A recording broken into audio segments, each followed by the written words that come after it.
শেষ হইছে। আল্লাহ ডাক দিয়া বলবে, আজরাইল আর কে আছে? আরো জোরে, আরো জোরে, আরো জোরে। আরে দুইবার আল্লাহর ডাক দিয়া কো, আল্লাহ। কত বড় কঠিন, কত বড় কঠিন একটা সংবাদ আজরাইলের জন্য। আজরাইল কয়, আল্লাহ কয়, আজরাইল আর কে বাকি আছে? ডানে তাকায়া দেখি কেউ নাই, বামে তাকায়া দেখি কেউ নাই, সামনে তাকায়া দেখি কেউ নাই, পিছনে তাকায়া দেখে কেউ নাই। আজরাইল কয়, আল্লাহ গো,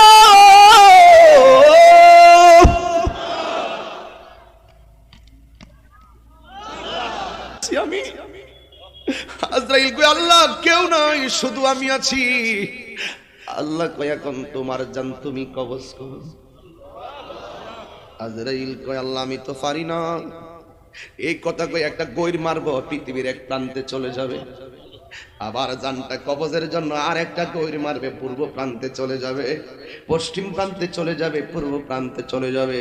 আজরাইল কয়, এত কঠিন যন্ত্রণা আমি আগে জানতাম না। কত মায়ের বুক আমি খালি করছি, আল্লাহর হুকুম পালন করতে যায় কত রূহ আমি নিছি। এখন আমি যে করাইতাছি, আমার হুকুম তো আমার আল্লাহ দিব, কিন্তু এত কষ্ট কেন লাগতেছে? এবার আজরাইল আল্লাহর হুকুমে আজরাইলের রূহটা কবজ হয়ে যাবে। আজরাইল পৃথিবীর মানুষ, আমি মানুষের রূহ কবজ করছি, এত যে কঠিন আগে আমি জানতাম না। আজকে আমি ফেসবুকের মধ্যে দেখছি একটা ছেলে হসপিটালে শোয়া, দেখলাম কে জানে ভিডিওটা করলো, একেবারে বেডের মধ্যে শোয়া, এই ছেলেটা মারা যাইতেছে। এমন চিত্র আমি জীবনেও দেখি নাই, বাস্তব কথা।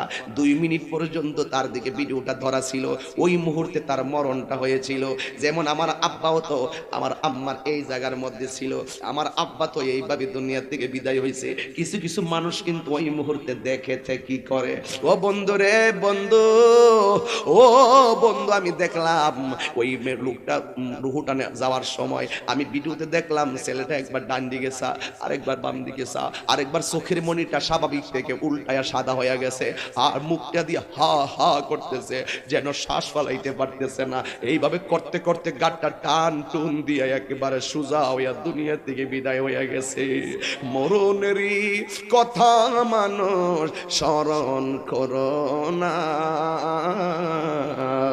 আজরাইলা শিলে কারো কফিয়তে চলবে না রে মানুষ, কফিয়তে চলবে না।